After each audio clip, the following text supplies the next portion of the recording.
आम नाम से काम नहीं चलता। तो हमने बताया कि एक तो पाठ करवाना होगा बंदी छोड़ के नाम का, थारे धर्म का काम से हमने कोई पाठ मत कुछ नहीं ले जाना। तो उन्होंने बोले जी जो कहोगे वो कर देंगे। वो नाम ले गया, उसने उस दिन पाछे दवाई छोड़ दी 16 फरवरी से। घरवाला ने चिंता हुई कि यू खांदे खांदे जीवा था दवाई और ही फिर ही उम्र रहेगा, और उसको चैन सा हुआ दवाई छोड़ने पाछे। तो घरवाले उसको 5 दिन के बाद डॉक्टर के पास ले गए। डॉक्टर ने बोला भाई एक्सरे ला, पिछले जो महीने पहले एक्सरे कराया था 15 दिन पहले, उसमें सख्त खतरनाक बीमारी टीबी की बहुत गहरी पाई। दोबारा एक्सरे उतारा तो उसमें कोई बीमारी नहीं थी। डॉक्टर ने बोला आज पास दवाई मत खाइए, तेरा नुकसान कर सकती है। बोल सतगुरुदेव की। देखो ये परमात्मा के गुण होया करें, और परमात्मा लाभ देश है तार के माँ का, यानी गुरु पूरा गुरु हो और उस गुरु में कह वो लाभ दिया करे। वैसे आम गुरु मेरे महाराज के अंधे गुंगे गुरु गणे ये लंगड़े लोभी लाख, और साहेब से परिचय नहीं और का बनावे साख। ईश्वर से तो जुड़े नहीं और दुनिया में बनाए बैठे हैं।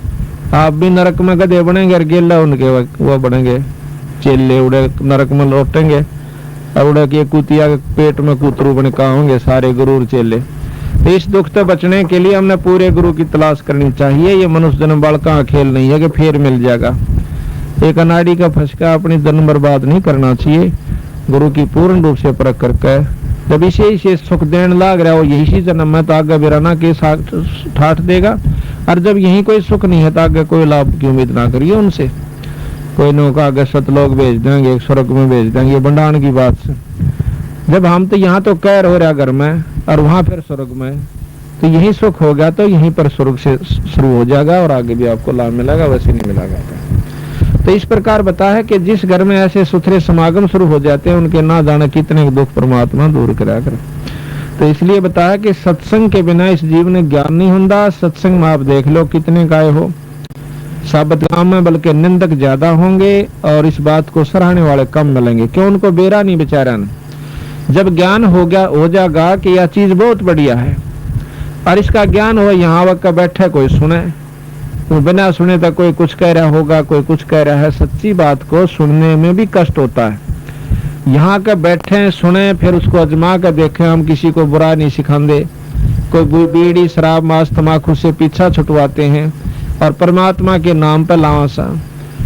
दारू पीने वाले को के बच्चों पर कितना बुरा असर पड़ता है, हुक्का पीने वाले पर कितना बुरा असर पड़ता है। एक दारू पीने वाला और हुक्का पीने वाला भी हमारे को जो बुरा बतावा है तो हमने उसकी बुद्धि का बेरा पट रहा है, वो कितने दिमाग उसके अंदर है। आप तो सारे काम करे, ताश भी खेले और वो भी सत्संग की निंदा करता है, तो आप हिसाब ला लियो वो कितना कामिल आदमी से जो हमारी निंदा करता है। फिर निंदक के बारे में कबीर साहब ने कहा कि निंदक मेरा नाम रो और बसो ना मुझसे दूर। भाई गाम गोर व गंदगी साफ करा करे सूर। जो गाम गोर व गंदगी हो से उसने सूराए का काम हो सा उस गंदगी ने साफ करने का। निंदक जो भगत का होता है वो सबसे प्यारा हो सा उसका, वो उसके सारे अड़ंगे ने साफ करता है, उसकी सारी बुराई ना आप ले लेता है। इसी प्रकार कहा है कि जब तक हम सत्संग में नहीं आवांगे तो हमने क्या का ज्ञान नहीं होगा। अब सत्संग ये भी नहीं जरूरी होता कि लाखों आदमी इकट्ठे हो जाए। जब सत्संग हुआ कर दो भाई बैठ के ईश्वर की चर्चा कर ले, वो भी सत्संग कहलाता है। हो सकता है उसकी उसी में सद्बुद्धि आ जाए और नाम लेने की चेष्टा बन जाए। इसलिए बताया सत्संग मोक्ष की दारा कोई समझ राम का प्यार। सत्संग मोक्ष की दारा कोई समझ राम का प्यार। अब सत्संग का सुनना कोई बड़ी बात नहीं, सत्संग का बहुत सुन लिए होंगे, पर उसको समझना नाम सत्संग का हो सकता। अगर समझाएंगे नहीं तो सुनी सुनाई बातों पर कोई लाभ नहीं होगा जब तक हम समझेंगे नहीं। कैसे? जैसे मीराबाई ने समझा और सेव नाम के एक सम्मन ने समझा, सेव ने समझा, इनका नाम सत्संग समझना हो सकता। किस प्रकार कि मीराबाई ने एक बारात देखी और उसमें दुल्हा देखा सजा धजा, सिर पर उसका मुकुट मोड़ और अच्छे उसकी खूब छवि। इसने देख कर मीराबाई बालक सी थी ने बोली, माँ यू कौन से? ताकि फलानी का बनड़ा से। न बोली, माँ मेरा भी बनड़ा ला दे। बालक थी 5, 7, 10 साल की, उसने ज्ञान नहीं था यू के खेल से। रोन लागी, है मेरा भी बनड़ा ला दे, मेरा भी बनड़ा ला दे। उसने उठाकर कृष्ण भगवान की मूर्ति जो कि 1.5 हाथ के करीब थी, बहुत सुंदर मुकुट सजा रखा था, गल में माला डाल रखी थी, उस बनड़े से भी ज्यादा उस सजा हुआ था, वो ला करके उसको दे दिया। ले बेटी यू तेरा बनड़ा, के नाम से कृष्ण भगवान। उस दिन पाछे उस मीराबाई ने उस ईश्वर को परमात्मा भगवान रूप में समझकर और उससे अपना पति स्वीकार कर लिया। और साथ में ये गुण बताया इसकी माँ ने, जितना बेरा था कि ये परमात्मा है, ये कभी मरता नहीं, अजर अमर है, और इसके साथ जुड़ जाने से बहुत लाभ होता है, सुख देता है, स्वर्ग में पहुंचा देता है, मुक्ति कर देता है। इन गुणों का ज्ञान करके मीराबाई उनसे बहुत प्यार करती थी और जैसे भी टूटे फूटे शब्द थे वो अपने गाया करती थी, ईश्वर को याद किया करती थी, नाम जाप किया करती।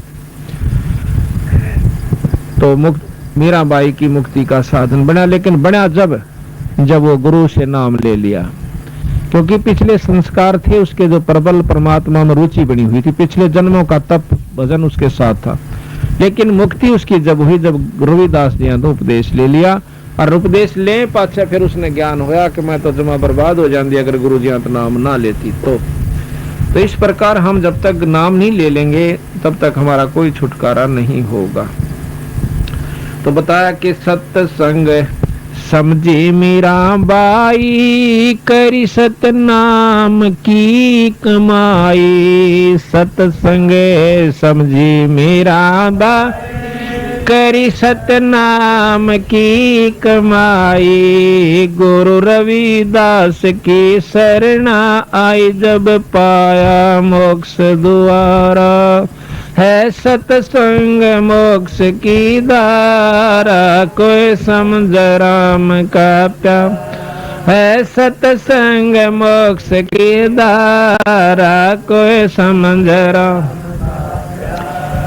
सत्संग समझा शिव शाना हो गया, साहेब कबीर का आना।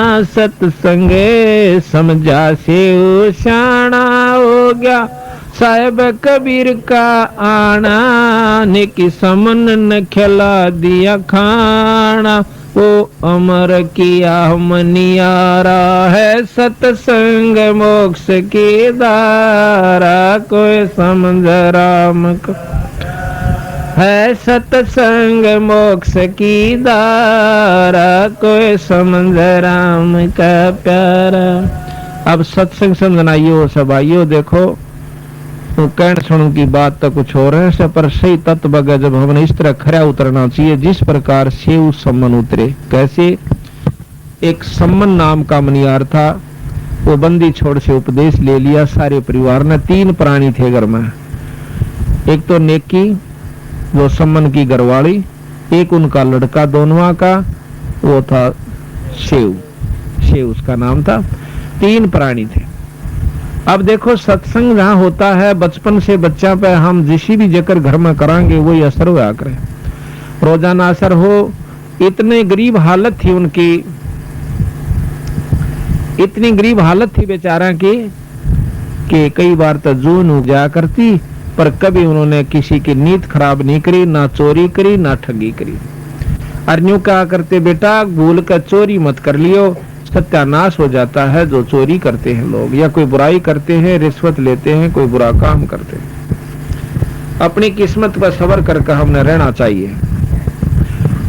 एक दिन भगवान कबीर साहब ने विचार किया, क्योंकि कमाल के अंदर अभिमान हो गया था, वो महाराज के संग ज्यादा रहता था, सेवा बहुत कराया करता। एक दिन उसके मन में अभिमान आ गया कि महाराज जी कि हाँ भाई मेरे जितनी सेवा आपकी कोई नहीं कर सकता। अब अभिमान चाहे माया का आ जाओ, चाहे वजन का आ जाओ, और भाई चाहे किसी शरीर का, चाहे औलाद का, चाहे संतान का, राज का, वो नष्ट कर दिया कर, भक्ति खत्म हो जाती है। जिस प्रकार एक बार नारद मुनि में अभिमान हो गया था उसने जाकर के अपने पिता ब्रह्मा जी से कहा कि मैंने अब माया जीत ली है, काम क्रोध मोह लोभ अहंकार के वश में नहीं हो सकता। ब्रह्मा जी कहने लगे पुत्र मेरा आज्ञा तक कह दी है पर और जो करना करिए कितना। उसने सोची क्योंकि बालक ने मना करे ना दूना चाला करे उसका नहीं, बालक तक ये था पूरा अच्छे पूरे संत थे। फिर उसके मन में आई पिताजी तन्ने कहीं जाकर जब चीज उपलब्ध कर ली मैंने जीत ली है तो बताने में क्या डर से। उसने जाके शंकर भगवान से जिक्र कर दिया कि ऐसे जी मैंने माया को काम क्रोध मोह लोभ अहंकार में किसी काबू में नहीं आऊंगा, मैंने माया जीत ली है। ने बोला भाई देख वह बात है तेरी ठीक से, नारद जी संता के काम तो ये होया करे पर इसका कित विष्णु भगवान आगे जिक्र ना करिए। उन्हें सोची ने कहा अगर पिताजी भी नहीं कहे था ये भी नहीं कहे जा कह विष्णु जी आगे फिर कह दिया कहा भाई नारद जी आ गया महाराज। और भाई ठीक ठाक मौज होगी महाराज। मैं बोला जी एक उपलब्धि मैंने आज कर ली। क्या कर ली भाई कि मैं किसी माया के काबू में नहीं आऊंगा, मैंने बेरा पट गया कि संसार कुछ नहीं है, हाँ, और मैंने सब क्या पर काबू कर लिया। वाह बेटा वाह, बहुत अच्छा करा। विष्णु भगवान ने सोचा कि देख शंकर जी का बस में को नहीं आया कामदेव और यू कर लिया, ये इसका ये फुटे भागी भी चौधरी पाकेगा और ये गधा बनेगा, फिर जाकर इसका समाधान होना चाहिए। मैं बोला ठीक है बेटा बहुत बढ़िया करा शाबाश। और यूं कहकर नारद जी चल पड़ा तो रास्ते में एक मायावी महल एक नगर बनाया। उस नगर के राजा की कन्या की शादी का उपलक्ष्य हुआ। उसमें बहुत से राजा इकट्ठे हुए। अब उसने नारद ने पूछा रहा ये क्या रोड़ा सा हो रहा, बाजे बाजो लग रहे और भाई बड़ा खूब धूमधाम हो रही। किसी ने बता दिया कि यहाँ फलाने राजा की कन्या का विवाह है।